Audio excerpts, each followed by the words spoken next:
এই নিরাপত্তা সুরক্ষিত করবার জন্য আমরা গত 20 বছর 25 বছর ধরে ক্রমাগত আন্দোলন চালিয়ে যাচ্ছি, কিন্তু কিছুতেই এটার একটা সুরাহা খুঁজে পাওয়া যাচ্ছে না। এবার আমরা জোরালো দাবি জানিয়েছি, আমরা চেয়েছি যে গ্রেপ্তার হয়েছে কয়েকজন, আরও কয়েকজন বাইরে রয়েছে, যেই মানে হাতিয়ারগুলি দিয়ে ওদের উপরে আক্রমণ চালানো হয়েছে, এগুলি রিকভারি হয়নি।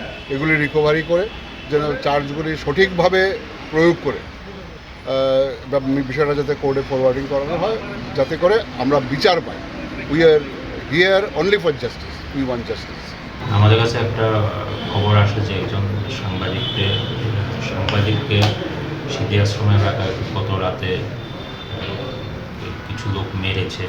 অ্যাকর্ডিংলি আমরা খবর পাওয়ার সাথে সাথে ইনকোয়ারি করি, আমাদের সাথে কমপ্লেনও আসে। সেই অনুযায়ী আমরা 6 জনকে এখন অব্দি ডিটেন করেছি। চলছে, ওদের ইন্টারোগেশন চলছে। আমরা একটা কেস রেজিস্টার করে আমরা অ্যাজ পার ল আমরা